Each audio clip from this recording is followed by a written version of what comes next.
Fonctionnement de l'Union sacrée, pour le moment, il n'y a pas de quoi se plaindre, a estimé le chef de l'État Félix-Antoine Tshisekedi. L'UNICEF a signé un protocole d'accord avec la société de télécommunications Africell pour le système de SMS gratuit ce jeudi 20 mai 2021 à Kinshasa. Les acteurs humanitaires ont obtenu des assurances du gouvernement militaire pour continuer à mener les actions à travers la province du Nord Kivu. Les détails tout de suite. Mesdames et messieurs, bienvenue dans cette grande édition du journal. À la une des actualités, le chef de l'État congolais Félix Tshisekedi n'a pas voulu répliquer à son homologue Paul Kagame. Pour lui, le rapport mapping a été fait par les experts de l'ONU. Suivez. D'abord, permettez-moi de vous le dire, je ne suis pas là pour répliquer à mon homologue.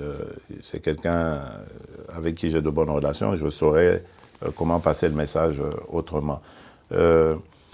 Ensuite, je dirais que le rapport mapping, c'est quelque chose qui a été fait par des experts de l'ONU. Ce n'est pas les Congolais qui l'ont fait, ce ne sont pas les Congolais qui accusent, ce sont des gens objectifs qui ont fait ce rapport. Et ensuite, je dirais aussi que justice doit être faite pour toutes les victimes, toutes qui sont tombées, qui ont été arrachées à la vie au Congo et ailleurs dans la région. Et donc, pour moi, ce serait plutôt une attitude positive que le président Kagame aurait de collaborer à cela. Parce qu'à ce stade, il n'y a pas encore de condamnation, donc il faut se mettre au service de la justice. Et si ces gens qu'il défend sont innocents, la justice les innocentera. Quant à nous, à moi particulièrement, je tiens à ce que la paix et la sécurité reviennent dans mon pays, parce que je veux tourner cette page sombre de l'histoire de l'Afrique, qui est une honte de vivre en se regardant en chien de faïence avec ses voisins. Je veux la paix pour mon peuple, mais pour les peuples voisins aussi, que nos pays se tournent vers leur développement plutôt que de se faire inutilement la guerre. Demain, lorsque cette paix sera une réalité, nous allons ouvrir ces pages aussi sombres avec la justice congolaise et voir dans quelle mesure nous pourrons régler les méfaits du passé par une justice transitionnelle ou par une justice pénale, enfin, peu importe. L'essentiel est de sortir de ce cycle infernal et d'aller sur le développement et les bonnes relations entre nos pays. Pour ce qui est du docteur Denis Mukwege, Félix Tshisekedi déclare que ce dernier est une fierté nationale. On l'écoute. Par rapport au docteur Mukwege, je le dis et j'insiste ici, c'est une fierté nationale. D'ailleurs, il tarde que l'on lui décerne une décoration valorisant son combat pour la réparation des femmes, son combat pour la restauration de la paix à l'Est, et il a toute ma confiance et toute mon affection. Ce n'est sûrement pas quelqu'un qu'on peut manipuler. Il est originaire de ce coin-là, il vit là-bas, près des victimes. Donc je crois que c'est quelqu'un qui est bien placé pour parler de nos populations. Donc il a toute mon affection et tout mon soutien. Je l'ai annoncé dans les titres concernant l'Union sacrée, le chef de l'État, Félix Tshisekedi, estime que pour le moment, ça fonctionne bien et il n'y a pas de quoi se plaindre. Suivez. Je ne crois pas que ce soit une question de personne. Une coalition, c'est une question d'objectif. On coalise avec ceux qui regardent dans la même direction que soi, n'est-ce pas? Et à un moment donné, au moment de faire la coalition FCC-Cash, nous nous étions mis d'accord. Je vous rappelle que nous avons un programme commun. Et au moment de le dérouler, ce programme, il a commencé à y avoir des problèmes de crocs en jambes, etc. Je ne vais pas y revenir. Mais c'est ça qui a provoqué le divorce. Maintenant, nous avons de nouveaux alliés, et là aussi, nous sommes d'accord pour regarder dans la même direction. Sauf que là, c'est moi qui ai indiqué la direction. Ce n'est plus comme avant, où on était ensemble à indiquer la direction. Ici, je l'indique seul. ceux qui m'ont rejoint sont totalement d'accord de regarder dans cette même direction et de faire un pas avec moi dans cette direction. Donc tant mieux. Et on jugera sur pièce le moment venu. Mais pour l'heure, on n'a pas à s'en plaindre. À la primature, le Premier ministre Samalou Koundé a échangé tour à tour ce jeudi 20 mai 2021 avec l'ambassadeur de Belgique en République démocratique du Congo, Joe Indekeu, et le directeur du bureau régional multisectoriel de l'UNESCO pour l'Afrique centrale, Khaled Saladou Kanouchi, nous enrichit. Le diplomate belge était porteur d'un message de félicitations du chef du gouvernement du Royaume de Belgique à son homologue congolais. Les grandes questions relatives à l'état de relations bilatérales entre les deux pays, l'état d'avancement des grands projets de la coopération belgo-congolaise, ainsi que des questions de relations multilatérales dans le cadre de l'Union européenne ont été abordées par les deux personnalités. Ensuite, le Premier ministre Samalou Koundé a eu des échanges avec le directeur du bureau régional de l'Afrique centrale de l'UNESCO. Samalou Koundé et Khaled Salah ont discuté sur comment développer des partenariats et mobiliser les ressources nécessaires en vue d'accompagner la réalisation des programmes prioritaires du système des Nations Unies au niveau national. Le bureau régional de l'Afrique centrale couvre pour le moment 4 de 5 programmes de l'UNESCO en exécutant un ensemble d'activités en accord avec les priorités stratégiques des secteurs comme l'éducation, sciences humaines et sociales, culture et communication et information. Toujours à la primature, le Premier ministre Samalou Koundé a présidé le jeudi 19 mai 2021 la réunion du comité de conjoncture économique. La formalisation du secteur informel était au centre de cette réunion. Suivait le ministre du Plan, Christian Mwando. Cette réunion a planché sur la situation générale au niveau de l'économie du pays. Notamment, nous avons examiné la question du rôle que le secteur informel joue sur l'économie, parce qu'il a été constaté au niveau mondial que les effets d'atténuation du Covid sont impactés par l'économie informelle qui ne permet pas d'avoir suffisamment de réserves et de recettes. Madame la ministre de l'Emploi a été chargée par le Premier ministre de pouvoir se pencher avec son collègue de l'économie sur la question de la formalisation de l'économie informelle. Nous avons également évoqué la question des prix. Nous avons constaté qu'au niveau mondial, il y a eu la semaine dernière une baisse des coûts des produits céréaliers. Mais par contre, ici en interne, on voit quand même qu'il y a une certaine tendance à une accélération de la hausse des prix. À cet effet, le Premier ministre a demandé que le ministre de l'économie fasse un contrôle de la structure des prix de manière à pouvoir maintenir les prix au niveau où ils sont. Nous avons également parlé de l'accord qui a été signé avec la Banque mondiale concernant 500 millions pour l'opération de projet Kinelenda. Le Premier ministre a demandé au comité de pouvoir faire diligence pour la ratification de cet accord, de manière à pouvoir bénéficier le plus tôt du don qui sera fait par la Banque mondiale. Nous avons ensuite évoqué la question des exonérations. Nous avons constaté effectivement que le taux des exonérations, la valeur des exonérations est très élevée, qui se chiffre plus ou moins à 425 millions en cumul annuel. Le Premier ministre a instruit la ministre des Mines, le ministre des Finances et les autres ministres sectoriels de bien vouloir examiner en profondeur la source principale de ces exonérations, de manière à ce que l'État puisse bénéficier de ce qui lui est dû. Il a été également demandé de maintenir la stabilité au niveau macroéconomique. Le taux est resté relativement stable. Aujourd'hui, au niveau officiel, le taux est à $1 pour 1988 francs congolais et au niveau parallèle, $1 pour 2021 francs congolais. Le chef de l'exécutif a donc donné les instructions à la Banque centrale pour que le pacte de stabilité macroéconomique soit strictement respecté et le ralentissement des dépenses de l'État a été également à l'ordre du jour pour éviter tout dérapage monétaire. À l'Assemblée nationale, les rapprochements entre la République démocratique du Congo et la Corée du Sud au cœur des échanges entre le président de l'Assemblée nationale, Christophe Mbossokou-Diapwanga, et l'ambassadeur sud-coréen en République démocratique du Congo. Reportage. Yes, I intended to discuss with... Je voulais discuter avec lui, avec Monsieur le Président, comment nos deux pays, comment nos deux assemblées nationales peuvent davantage travailler pour développer notre coopération qui est déjà forte actuellement. Nous nous sommes mis d'accord avec le président de l'Assemblée nationale que le niveau de la coopération actuelle est solide et fort. Nous avons des possibilités de coopération dans beaucoup de domaines, dans le domaine politique, dans le domaine économique, dans le domaine culturel et bien d'autres domaines.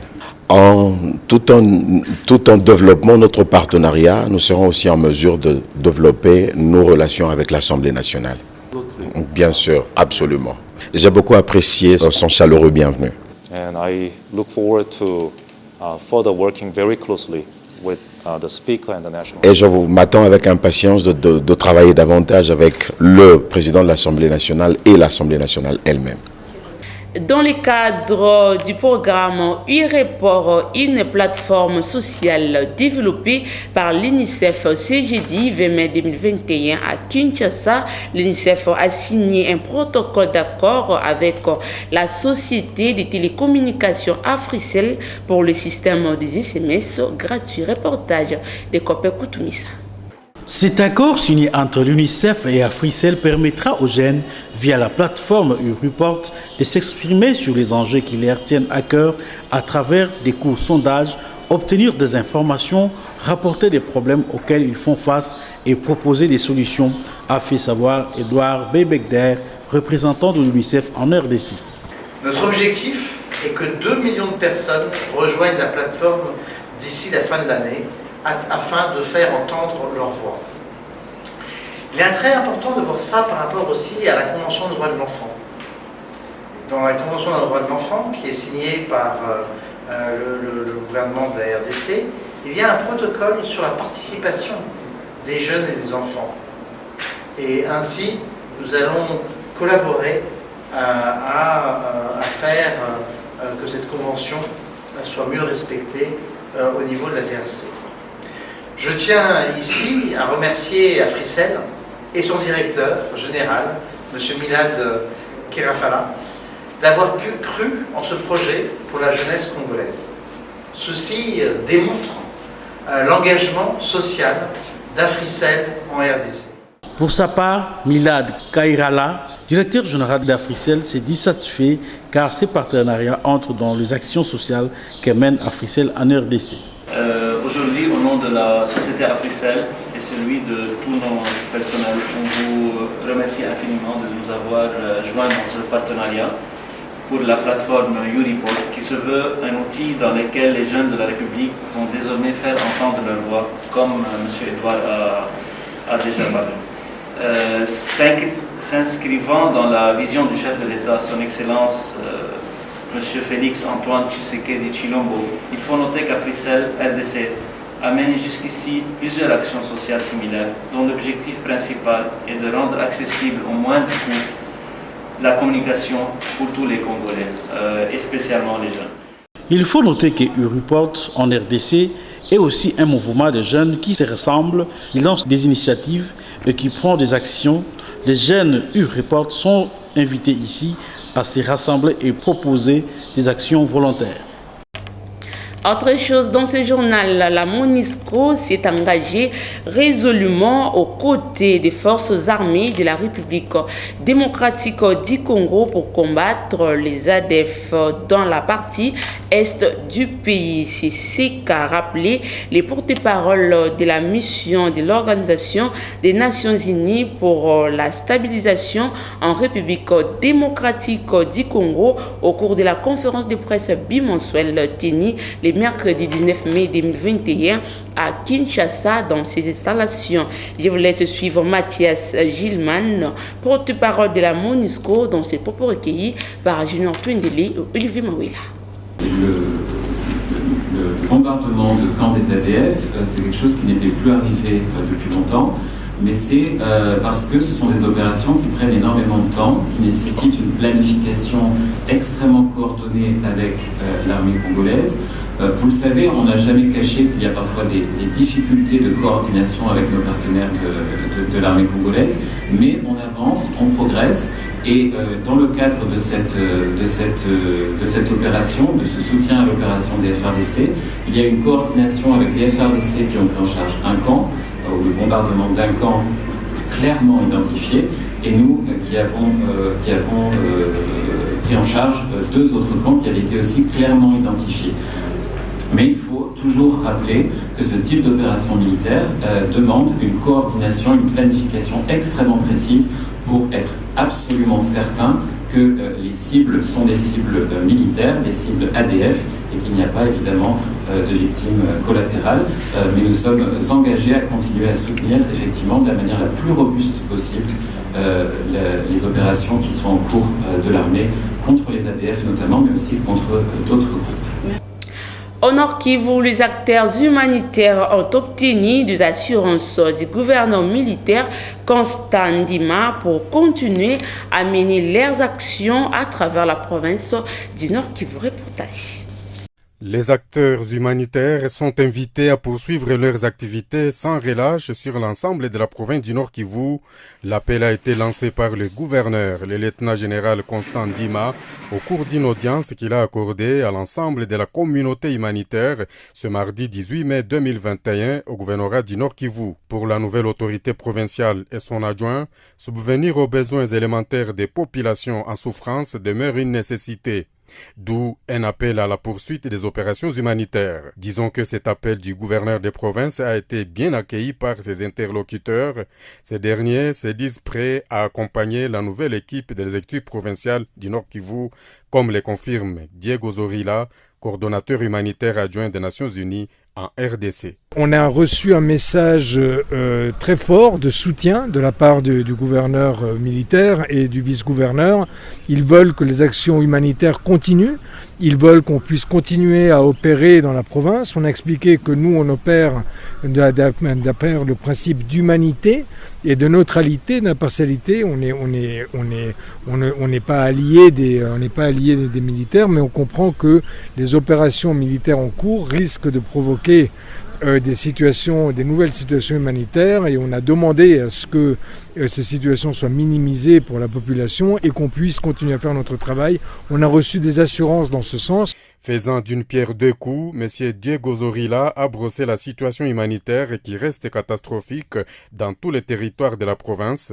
Il espère cependant que les choses pourraient s'améliorer avec le rétablissement de la sécurité notamment. Nous avons dans tous les territoires, vous avez à Beni des centaines de milliers de personnes qui se sont déplacées à cause des affrontements armés depuis le début de l'année. Nous espérons qu'avec une amélioration de la situation de sécurité, ce n'est pas normal que la situation humanitaire puisse s'améliorer. Ce n'est pas normal qu'on parle d'insécurité alimentaire dans un pays qui est aussi fertile comme le Congo. Nous devons vraiment tous œuvrer pour la paix, de façon à ce que le développement puisse s'installer et que les humanitaires n'aient plus besoin d'assistance humanitaire. Et puis, les gouverneurs militaires de la province de l'Ituri étaient le mercredi 19 mai 2021 dans le territoire d'Iromo. Ces derniers a appelé les groupes armés à s'inscrire dans la logique de la paix. Reportage. Dans le cadre de sa mission d'imposer la paix et la restauration de l'autorité de l'État en Ituri, le gouverneur de province s'est rendu ce mercredi 19 mai 2021 à Guiti-Chefoulier de la chefferie de Walendu-Bindi dans le territoire du Roumo. Aussitôt arrivé, l'autorité provinciale a fait l'objet d'un accueil digne de son rang, signe de son acceptation par la population locale. Dans son adresse à la population, le lieutenant-général Luboya Kachama Johnny a invité le groupe armé, notamment le FRPI, Force de résistance patriotique en Ituri, à s'inscrire dans la logique de la paix. Dans les cas contraires, ils subiront la puissance de fait des forces armées. Le processus de DRC est la seule voie de sortie, a-t-il précisé. Dites aux enfants, dites à nos enfants qu'ils soient prêts. Je ne veux pas vous dire aujourd'hui, non, maintenant là qu'ils commencent à venir déposer les armes. Aux groupes armés étrangers, le gouverneur de province avait un seul message à la population, celui de se désolidariser. Ne leur donnez pas cette occasion-là, on n'en veut pas. Et ceux-là, vous allez voir, nous allons les traquer jusqu'à leur dernier retranchement. Et ceux-là même, nous allons traquer et eux et leurs complices. Et là, on sera sans pitié. Rappelons que le lieutenant général Luboyanka Chama était parmi les officiers chargés des opérations de DER de la même milice en 2012, dont sa présence à la tête de la province du Lituri constitue un espoir pour la population de la chefferie de Walendu-Bindi. Toujours en Ituri, le service de sécurité et de défense de l'Ituri doivent se mettre au travail pour accompagner la mission du rétablissement de l'autorité de l'État dans cette partie du pays. Appel lancé le mardi 18 mai 2021 par les gouverneurs de province, le lieutenant général Johnny Loboya Kachama, lors de la réunion du comité provincial de sécurité TENI dans son cabinet de travail de précision avec Nomi Katako. Dans sa communication au service de sécurité et de défense, le gouverneur de la province de l'Ituri a tenu à rappeler au comité provincial de sécurité d'assumer leurs responsabilités régaliennes sans faille pour la réussite de la mission lui dévolue dans le cadre de l'état de siège décrété par le commandant suprême des forces armées, Félix Antoine Tshisekedi Tshilombo, celle de rétablir la sécurité et de garantir le bien-être de la population iturienne. Par la même occasion, le lieutenant général Luboyanka Chama Johnny a appelé le groupe armé à se préparer à déposer les armes et adhérer au programme d'EDRC. Le lieutenant Jules Ngongo, porte-parole de FRDC à l'Ituri, revient sur les grandes lignes de cette réunion. Un accent particulier a été mis sur la lutte contre la criminalité urbaine et rurale dans les 5 territoires, les communes et au chef-lieu de la province. Sous la coordination du lieutenant général Luboyaka Chama Johnny, appelle les groupes armés à se préparer à déposer les armes. Signalons qu'au cours de cette réunion, l'état de lieu de la province a été présenté tour à tour par les différents services de défense et de sécurité de la justice militaire et civile, ainsi que les maires de la ville de Bunia, dont la situation générale demeure sous contrôle des forces armées. Bouclons ce journal par cette information. La route Assosa qui longe les communes de Ngiringiri et Bumbu va dans le prochain jour revêtir d'une nouvelle robe grâce à l'implication du président de la République Félix Antoine Tshisekedi Tshilombo, qui les travaux de sa construction ont été lancés. Reportage de Gianni Minga. Après plusieurs années des inondations, embouteillages et autres dangers causés par la pluie, les habitants de la commune de Ngiringiri, dans la direction Assosa, bénéficient actuellement de la construction des macadams et caniveaux dans les tronçons compris entre l'avenue Ngiringiri jusqu'au prolongement de l'avenue Landou dans la commune de Bumbu, sous ordre du chef de l'État congolais Félix Tshisekedi. Très émus, les usagers de ces coins de la capitale ont loué cette initiative du président de la République car cette direction est d'une grande importance. On ne peut que l'encourager, on ne peut que souhaiter de bonnes choses au chef de l'État, puisqu'il nous avait promis que pendant son mandat, il va faire en sorte qu'on puisse dénicher la ville-province de Kinshasa, qu'on puisse créer de nouvelles routes et la réhabilitation de quelques routes. Donc ici à Ngiringiri, nous sommes fiers. On est en train de construire l'avenue Makanza d'Elengesa jusqu'à 24 novembre. On est en train de construire l'avenue Elengesa de l'avenue Pandi jusqu'à la route Bypass. Du côté Ngiringiri, nous sommes bénéficiaires. Du côté Bumbu, Selemba ou Makala, nous sommes vraiment des bénéficiaires puisque nous sommes les habitants de la district de la Funa. Totonde ne sengo parce que les attentes molai ba projet nzelo bandakala. Quand la voie maison commune ndenge zalaki donc impraticable. Mais tout se plaît na vision du chef de l'État. Donc il faut soutenir vision du chef de l'État parce que vraiment azo salvation à malam. Par ailleurs, la population demande au gouverneur de la ville de Kinshasa de suivre à la loupe ces travaux jusqu'au finissage. Vraiment donc Moussale Salam au Félix Albert que Moussale Bandadon où ils ont terrassé après terrassé macadamé qui est côté là on a vraiment donc gouvernement pene sa musana ataki habita komina ngengi na senga musana ndenge bandi boye suka boye te ba continuer pena ba sa suna ba direction mususu eza bien pena. Ici est de noter que ces travaux vont s'exécuter sur plusieurs avenues, notamment l'avenue Ngiringiri, Kola, Kenge, Luka, jusqu'à l'avenue Lantou. C'est par cette page que prend fin ce journal. Place au rappel des titres. Fonctionnement des lignes sacrées. Pour les moments, il n'y a pas de quoi se plaindre, a estimé le chef de l'État congolais Félix Antoine Tshisekedi. L'UNICEF a signé un protocole d'accord avec la société de télécommunications Africell pour le système des SMS gratuits ce jeudi 20 mai 2021 à Kinshasa. Les acteurs humanitaires ont obtenu des assurances du gouvernement militaire pour continuer à mener les actions à travers la province du Nord Kivu. Fin complètement de cette édition. Merci à Dodo Kalonji pour la chefferie et la technique a été assumée par Guylain Mayamba. Merci de nous avoir suivis. Au revoir.